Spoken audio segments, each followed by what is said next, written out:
유튜브의 브이로그 채널. 어디를 켜도 지난 1년 사이에 서울을 다녀온 사람들의 후기가 알고리즘의 맨 위를 차지하고 있고 그 후기의 톤은 하나같이 비슷합니다. 관광 왔다가 이사 오고 싶어졌다. 이 문장이 왜 자꾸 반복되는가? 그 질문 하나가 오늘 이야기의 출발점입니다. 숫자로 확인해 보시죠. 문화체육관광부가 지난 4월 발표한 공식 통계에 따르면 2026년 1월부터 3월까지 단 3달 사이에 한국을 찾은 외국인 관광객은 476만 명. 전년 같은 기간보다 23% 증가한 1분기 기준 사상 최대치입니다. 특히 3월 한 달에만 206만 명이 들어왔는데 이것 역시 월간 방항액 최대 기록을 갈아치운 숫자예요. 2025년 연간 방항액은 이미 1,893만 명, 팬데믹 이전 최고치였던 2019년 기록을 8% 넘게 뛰어넘었습니다. 관광업계에선 올해 2026년 사상 처음으로 연간 2천만 명 돌파가 확실하다는 이야기가 이미 공공연히 나옵니다. 2천만 명이라는 숫자는 대한민국 인구의 40%에 해당하는데 1년 동안 서울과 부산과 제주에서 스쳐 지나가는 외국인이 그만큼이라는 뜻입니다. 여기서 이상하지 않으신가요? 한국은 자원도 없고 국토는 좁고 세계에 자랑할 만한 관광 역사도 짧습니다. 파리엔 에펠탑이, 로마엔 콜로세움이, 교토엔 천년의 사찰이 있는데 왜 지금 세계는 그것도 파리와 런던과 도쿄를 이미 다녀온 사람들조차 굳이 인천행 항공권을 끊고 있을까요? 오늘 이 영상을 끝까지 보시면 왜 지금 세계가 서울을 가장 살아보고 싶은 도시로 부르기 시작했는지 그 진짜 이유를 알게 되실 겁니다. 이야기 시작 전 구독과 좋아요, 알림 설정까지 눌러주시면 다음 이야기도 가장 먼저 들으실 수 있습니다. 여행자들 사이엔 오래된 농담이 하나 있었습니다. 세상에 완벽한 대도시는 없다. 파리는 낭만적이지만 지하철에서 지갑을 꺼내는 순간 손이 붓습니다. 프랑스 내무부 자료에 따르면 파리 지하철 소매치기 신고 건수는 매년 수만 건 단위로 잡히고 현지 신문 르파리지앵은 아예 소매치기 지도라는 이름의 인포그래픽을 매년 갱신해서 발행하는데 관광객이 가장 많이 당하는 노선, 시간대, 수법까지 정리된 자료입니다. 관광객을 위한 안내가 아니라 관광객이 당한다는 사실을 공식화한 안내입니다. 런던은 우아하지만 지하철은 여전히 19세기에 파낸 좁은 터널을 그대로 씁니다. 여름철 튜브 객차 안체감 온도가 35도를 넘긴다는 기사가 매년 반복되는 이유입니다. 영국 BBC는 몇 년 전 런던 지하철 일부 노선의 여름철 온도가 소를 화물차로 실어 나를 때 허용되는 상한선보다 높다고 보도했습니다. 승객이 소보다 뜨거운 공기를 마시고 출근한다는 문장이 농담이 아니라 공영방송의 기사 헤드라인이었습니다. 뉴욕은 역동적이지만 승강장을 뛰어다니는 G 영상이 유튜브에서 조회수 수천만을 찍었습니다. 뉴욕타임스가 지난 몇 년간 반복해서 다룬 지하철 위생 문제는 현지인들 사이에서 이미 개선 가능성이 없는 만성질환처럼 받아들여지고 있고 관광객들은 뉴욕에선 지하철 의자에 앉지 마라는 문장을 여행 필수 팁으로 공유합니다. 도쿄는 깔끔하지만 관공서 민원의 상당 부분이 아직도 팩스로 오가고 JR, 도쿄메트로, 데이 지하철을 오갈 때마다 요금이 따로 붙습니다. 이런 현실들이 유학 온 외국인들이 처음으로 겪는 문화 충격 중 하나입니다. 일본 정부는 몇 년 전에야 겨우 팩스 기반 행정을 단계적으로 폐지하겠다고 발표했는데 그 발표 자체가 우린 아직도 팩스를 쓰고 있었다는 고백처럼 들려서 전 세계에 화제가 됐습니다. 이 도시들이 못나서일까요? 그 반대입니다. 너무 오래, 너무 잘해 왔기 때문입니다. 파리의 오스만 양식 건물은 유네스코 기준에 묶여 외벽 하나 손대는 것도 수년의 심의가 필요합니다. 런던 지하철은 사람과 증기기관을 기준으로 파낸 터널이라 현대식 에어컨 시스템이 물리적으로 들어가지 않는 구간이 많습니다. 뉴욕 지하철 신호 시스템 현대화 사업은 아직도 상당 구간에서 1930년대에 설치된 릴레이식 신호가 돌아갑니다. 비유하자면 이렇습니다. 100년 된 저택 안에 낡은 배관이 박혀 있습니다. 새 배관을 깔려면 벽을 뜯어야 하는데 그 벽 자체가 문화재입니다. 현대화를 시도하는 순간 저항과 비용이 눈덩이처럼 불어나는 구조. 이것이 오늘날 서구 대도시들이 공통으로 안고 있는 딜레마입니다. 과거가 자산인 도시일수록 미래로 가는 발걸음이 무겁습니다. 그리고 그 무거움은 시민의 일상에 하루하루 축적됩니다. 재정도 발목을 잡습니다. 런던 지하철 편도 요금은 존원 기준으로 이미 몇 파운드를 훌쩍 넘겼습니다. 이 돈을 내고도 에어컨 없이 낡은 차량을 타야 합니다. 파리는 잦은 파업으로 관광객들의 일정이 틀어지는 일이 매년 벌어집니다. 2024년 파리올림픽 개막 직전에도 지하철 노조 파업 위협 때문에 프랑스 정부가 이례적으로 임금 인상안을 급하게 발표했을 정도입니다. 도쿄는 민영화 이후 각 노선을 다른 회사가 운영하다 보니 하나의 카드로 하나의 요금제로 통합하는 논의가 십수년째 결론을 내지 못하고 있습니다. 스이카와 파스모, 이코카가 통합되었다고는 하지만 여전히 회사가 다른 노선길이 갈아탈 때는 요금 계산이 새로 시작됩니다. 치밀한 시스템 안에 유연성을 완전히 잃어버린 경직성이 함께 자리한 겁니다. 문화 공간도 같은 상황에 걸렸습니다. 뉴욕 소호, 도쿄 시모키타자와 파리마레. 한때 세계 트렌드의 심장이었던 이 동네들은 임대료가 치솟으면서 개성 있던 독립가게들이 하나둘 밀려나고 그 자리를 프랜차이즈와 관광 객용 기념품점이 채웠습니다. 소호는 이제 소호가 아니라 명품 아웃렛 골목이라는 자조 섞인 표현이 뉴욕 매체에서 나오고 시모키타자와의 오래된 재즈 카페들은 재개발 발표 때마다 팬들의 서명 운동으로 겨우 목숨을 이어갑니다. 거인들이 자신들이 만든 유산의 무게 아래에서 조금씩 굳어가는 동안 아무도 눈여겨보지 않았던 극동의 한 도시에서는 완전히 다른 방식의 실험이 시작되고 있었습니다. 한국이 던진 질문은 서구 대도시들과 처음부터 달랐습니다. 그들은 이 낡은 유산을 어떻게 지킬 것인가를 물었습니다. 한국은 사람이 이 도시에 살고 싶어 하게 만들려면 무엇이 필요한가를 물었습니다. 왜 이런 질문이 가능했을까요? 답은 아이러니하게도 한국의 상처에 있습니다. 한국전쟁 이후 서울은 사실상 폐허에서 다시 시작한 도시였습니다. 지켜야 할 낡은 인프라가 없었기 때문에 오히려 처음부터 20일, 세기 기준으로 도시를 다시 그릴 수 있었습니다. 누군가에게 약점으로 보였던 그 조건이 사실은 가장 큰 자산이었던 셈입니다. 과거가 없어서 미래를 그릴 여백이 남아 있었던 도시, 그것이 서울이었습니다. 그 결과가 지금 어떻게 나타나고 있는지 확인해 보겠습니다. 서울 지하철은 하루 평균 700만 명이 넘는 시민과 관광객을 실어 나릅니다. 전 노선 전 역에 스크린 도어가 설치되어 있고 지하철에서 버스로 갈아탈 때는 카드 한 번 태그로 무료 환승이 됩니다. 세계에서 이걸 이렇게 매끄럽게 구현한 도시는 극소수입니다. 한국의 티머니 카드는 런던 오이스터 카드보다 먼저 세상에 나왔고 오늘날 서울에선 스마트폰 하나로 지하철, 버스, 택시, 따릉기, 자전거까지 전부 결제가 됩니다. 현금을 쓸 일이 하루 종일 한 번도 없는 도시라는 말은 서구권 여행자들에게는 여전히 SF 소설처럼 들리는 이야기입니다. 독일에서 온 여행 유튜버 한 명이 이런 브이로그를 올린 적이 있습니다. 베를린에선 카페에서 카드를 꺼내는 순간 사장이 눈살을 찌푸립니다. 서울에선 지폐를 꺼내는 순간 사장이 눈살을 찌푸립니다. 같은 지구 안에서 두세 개가 사는 것 같습니다. 이 짧은 문장이 유럽 여행 커뮤니티에서 수만 회 공유됐습니다. 디지털 인프라 이야기는 여기서 끝나지 않습니다. 서울 지하철 전 구간에는 오지가 터지고 대부분의 공공장소에는 무료 와이파이가 열려 있습니다. 관공서 민원의 대부분은 스마트폰 앱 하나로 처리되고 주민등록등본 발급부터 세금 납부, 병원 예약, 처방전 수령까지 손가락 몇 번의 문제입니다. OECD 디지털 정부 지수에서 한국이 여러 해 연속 1위를 차지한 것은 우연이 아니라 IMF 외환위기 이후 한 세대에 걸쳐 축적된 선택의 결과였습니다. 외국인이 한국에 와서 가장 먼저 감탄하는 지점이 종종 광화문의 궁궐이 아니라 지하철역 화장실의 청결도와 공공 와이파이 속도라는 사실. 이건 관광 이야기가 아니라 도시, 철학 이야기입니다. 치안은 이 그림의 마지막 조각입니다. 한국은 넘버 기준 세계 안전지수 상위권을 오랫동안 유지하고 있습니다. 살인 범죄율은 OECD 국가 중 세 번째로 낮고 강도 범죄는 2013년 이후 10년 사이에 70% 이상 감소했습니다.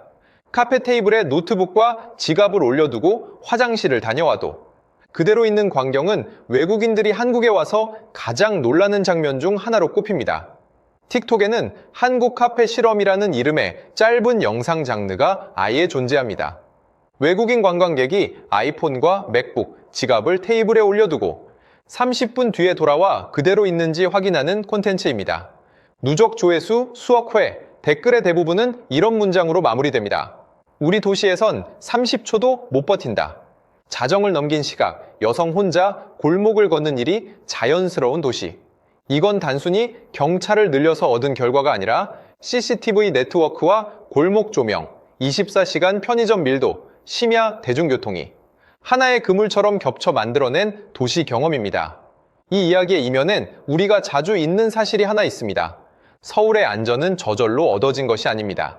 편의점 아르바이트생이 새벽 3시에도 문을 열고 있고 버스기사가 새벽 첫 차를 5시 정각에 출발시키기 위해 4시부터 준비하고 지하철 청소 노동자들이 승객이 없는 시간에 조용히 승강장을 닦습니다. 이 도시의 24시간은 누군가의 노동으로 지탱되고 있다는 사실을 편리함에 취해 있는 순간에도 잊어선 안 됩니다. 그것이 한국이라는 도시 시스템의 가장 특수한 부분이자 동시에 가장 조심스럽게 바라봐야 할 부분이기도 합니다. 이런 이야기는 한국인들에겐 익숙합니다. 문제는 지금 세계가 그것을 발견하고 있다는 것입니다. CNN 트래블은 지난해 12월 발표한 세계에서 가장 매력적인 여행지 10곳에서 서울을 10위에 올렸습니다. 서울이 이 리스트 톱10에 진입한 것은 처음이었습니다. 1위 파리, 2위 뉴욕, 그 리스트에 서울이라는 이름이 나란히 붙었다는 사실이 서구 여행업계에선 그 자체로 하나의 상징이 되었습니다. 론리 플래닛과 트래블앤레저 같은 매체들도 수년째 서울의 야간 안전도와 대중교통을 서구 대도시들이 서울에서 배워야 할 것으로 별도 코너를 만들어 다루고 있습니다. 아시아 여행의 배우지 정도로 취급되던 서울이 이젠 아시아 여행의 이유가 된 겁니다. 서구 여행 매체가 동양적 신비라는 프레임 없이 이 도시의 시스템 자체가 궁금하다고 말하기 시작한 건 관광 산업 안에서 꽤 오래된 문법이 바뀌고 있다는 신호입니다. 일본의 반응은 더 노골적입니다. 스카이스캐너가 발표한 아시아 지역 재방문 도시 순위에서 서울은 방콕, 도쿄에 이어 3위에 이름을 올렸는데 이 순위에서 주목할 대목은 두세 번째, 네 번째 방문객의 비중이 유독 높다는 점입니다.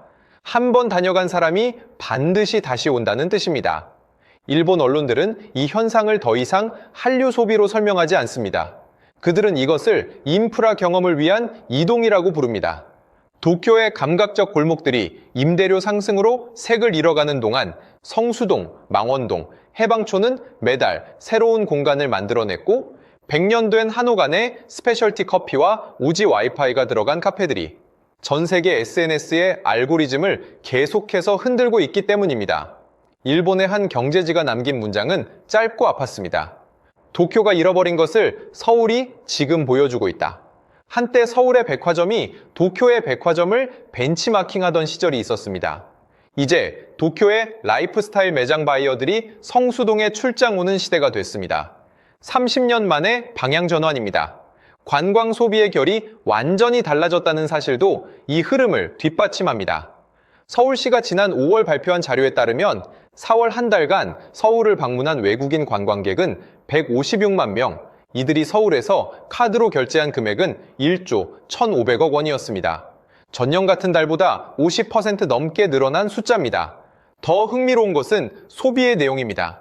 과거엔 면세점과 대형 백화점, 콘서트에 돈이 몰렸다면 지금은 성수동 카페, 망원동 밥집, 을지로 오래된 노포, 한남동 편집숍, 강남의 피부과와 성형외과가 소비의 중심을 나눠 갖고 있습니다. 서울시는 이 변화를 이렇게 요약합니다. 쇼핑 중심에서 경험과 취향 중심의 고부가 소비로 넘어가고 있다.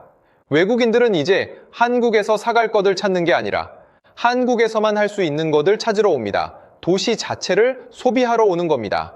이 변화는 지역 상권에도 조용한 지각 변동을 일으키고 있습니다. 과거엔 명동, 동대문, 강남역이 관광 소비의 전부였다면 지금은 지도에도 잘 나오지 않는 골목의 노포들이 인스타그램 알고리즘을 타고 갑자기 세계적 명소가 되는 일이 매주 벌어집니다. 을지로 골뱅이 골목, 익선동 한옥 카페 골목, 연희동의 서점 골목이 글로벌 미식 저널의 특집 기사에 오르고 있고 서울시의 상권 분석 데이터는 그 변화의 속도를 실시간으로 기록하고 있습니다. 그렇다면 왜 하필 한국이었을까요? 답은 한국이 지난 반세기 동안 위기를 다뤄온 방식에 있습니다. 1997년 IMF 외환위기 때 세계는 한국이 쓰러질 거라고 예측했습니다. 한국은 그 위기를 초고속 인터넷망을 전국에 까는 계기로 삼았습니다.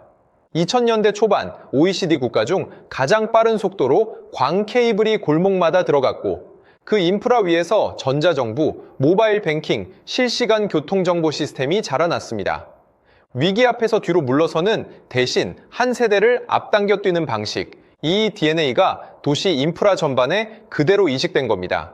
서울시가 수천억 원대의 만성 적자를 감수하면서까지 모든 지하철역에 스크린도어를 완성한 것도 같은 맥락에서 이해할 수 있습니다. 조금씩 고쳐나가자가 아니라 지금 당장 세계 최고 수준을 목표로 한 번에 뛰자는 실행 방식입니다. 무모하다는 말을 들었지만 그 무모함이 지금의 서울을 만들었습니다. 인구 밀도도 역설적으로 강점이 됐습니다. 서울과 수도권이라는 좁은 공간에 약 2,600만 명이 모여 삽니다. 이 밀도 덕분에 인프라 투자 효율이 극대화됐고 하루에 수억 건씩 쌓이는 실제 이용 데이터가 교통, 결제, 치안 시스템을 계속해서 정교하게 다듬어냈습니다. 같은 시스템을 다른 나라에 옮겨 놓으면 잘 안 되는 이유가 여기에 있습니다. 데이터의 양과 사용자의 밀도가 만들어내는 진화의 속도는 돈으로 그대로 살 수 있는 것이 아니기 때문입니다. 한국이라는 환경 자체가 세계 최고 수준의 도시 인프라를 키워내는 가장 좋은 실험실이었던 셈입니다. 이 변화의 진짜 무서운 점은 세계가 이제 서울을 벤치마킹의 대상으로 삼기 시작했다는 것입니다. 동남아시아, 중동, 아프리카의 신흥 대도시들이 서울의 교통 관제 시스템과 디지털 치안 모델, 통합 결제 시스템을 통째로 사가는 계약이 이어지고 있습니다. 한때 일본, 독일에서 지하철 기술을 수입하던 나라가 지금은 도시 인프라를 하나의 패키지로 수출하는 나라가 되었습니다. IMD 세계 경쟁력 평가에서 한국의 기술 인프라 항목은 꾸준히 세계 상위권을 유지하고 있고 디지털 접근성과 대중교통 편의성에서 서유럽 주요국들을 앞서고 있습니다. 서울이 파리와 도쿄가 서 있던 자리 옆에 나란히 섰다는 말이 결코 과장이 아니라는 뜻입니다. 사우디아라비아의 신도시 넘시티 프로젝트 관계자들이 서울교통공사와 서울시 도시기획 부서를 방문한 사실은 이미 여러 매체가 보도했고 동남아시아 여러 국가의 스마트시티 마스터 플랜 안에는 서울 모델을 참고한다는 문장이 그대로 담겨 있습니다. 물론 이 이야기의 이면도 정직하게 짚어야 합니다. 지방과 수도권의 인프라 격차는 여전히 크고 서울 안에서도 노후 주거지와 재개발을 둘러싼 갈등은 반복되고 있습니다. 관광 수입이 늘어난 만큼 오버 투어리즘 문제가 북촌, 이태원, 성수 일대에서 새로운 갈등을 만들고 있고 관광 수지 자체는 2025년까지 3년 연속 적자를 기록했습니다. 한국인들이 해외에서 쓴 돈이 외국인이 한국에서 쓴 돈보다 여전히 많다는 뜻입니다. 북촌 한옥마을에선 주민들이 관광객의 소음과 사진 촬영으로 인한 사생활 침해에 지쳐 아예 특정 시간대 관광객 출입을 제한하는 방안이 추진되고 있고 성수동에선 임대료 급등으로 오래된 공장주와 젊은 창업자들이 함께 밀려나는 젠트리피케이션이 이미 새로운 사회 문제로 지목되고 있습니다. 지금의 서울이 완성형이 아니라 여전히 실험 중인 도시라는 사실은 오히려 이 이야기가 아직 끝나지 않았다는 신호이기도 합니다. 찬사만으로 도시를 다루는 순간 그 도시는 다음 진화의 기회를 놓치기 때문입니다. 결국 이 이야기가 향하는 지점은 한 문장입니다. 한국은 서구 대도시들을 단순히 따라잡은 게 아닙니다. 그들이 오랫동안 당연하게 여겼던 도시란 무엇인가라는 질문 자체를 다시 썼습니다. 안전, 이동, 결제, 문화적 감각, 이 네 가지를 동시에 같은 밀도로 구현한 대도시가 있느냐는 질문에 세계가 이제 서울이라고 답하기 시작했다는 것, 이것이 476만이라는 분기 숫자의 진짜 의미입니다. 사람들이 서울에 오는 이유는 이제 명동이나 경복궁이 아니라 이 도시의 하루를 살아보는 것, 그 자체가 되었습니다. 관광이 관광을 넘어서서 삶의 체험이 되고 있는 것입니다. 새벽 1시 서울 어느 골목을 외국인 여행자 한 명이 혼자 걷고 있습니다. 편의점 불빛이 골목 끝까지 이어져 있고 스마트폰 지도엔 다음 목적지까지의 도보 경로가 초 단위로 뜹니다. 편의점 앞 파라솔 아래에서는 노트북을 켠 대학생이 조용히 시험 공부를 하고 있고, 그 옆에서는 회식을 마친 회사원 무리가 자연스럽게 헤어지는 인사를 나눕니다. 그 어느 장면에도 긴장이 없습니다. 위협도 없습니다. 그녀가 그 밤 SNS에 올린 한 줄이 아마 다음 주에 또 다른 누군가를 인천공항으로 이끌 겁니다. 이런 도시가 진짜로 존재한다는 게 아직 안 믿긴다. 이 도시는 저절로 만들어지지 않았습니다. 수천억 적자를 감수하며 스크린도어를 완성시킨 행정가들, 낡은 공장을 헐지 않고 문화 공간으로 되살린 기획자들, 골목 가로등의 각도 하나까지 여성이 혼자 걸을 수 있는가를 기준으로 설계한 디자이너들, 100년 된 한옥 처마 아래에 와이파이 공유기를 붙였던 작은 카페 사장들, 새벽 첫 차를 지키기 위해 4시부터 준비하는 버스 기사들, 승객이 다 빠져나간 새벽 지하철을 조용히 닦아내는 청소 노동자들, 그리고 그 모든 선택을 조용히 지지해온 평범한 시민들. 그 손들이 겹겹이 쌓여서 지금의 서울이 되었습니다. 누군가는 이 도시의 화려함을 이야기하지만 사실 이 도시의 진짜 힘은 이름 없는 사람들의 성실함 위에 얹혀 있습니다. 한국이 세계에 던지는 메시지는 결국 이 한 문장으로 남습니다. 지금 어디에 있느냐보다 어디를 향해 걷고 있느냐가 도시의 미래를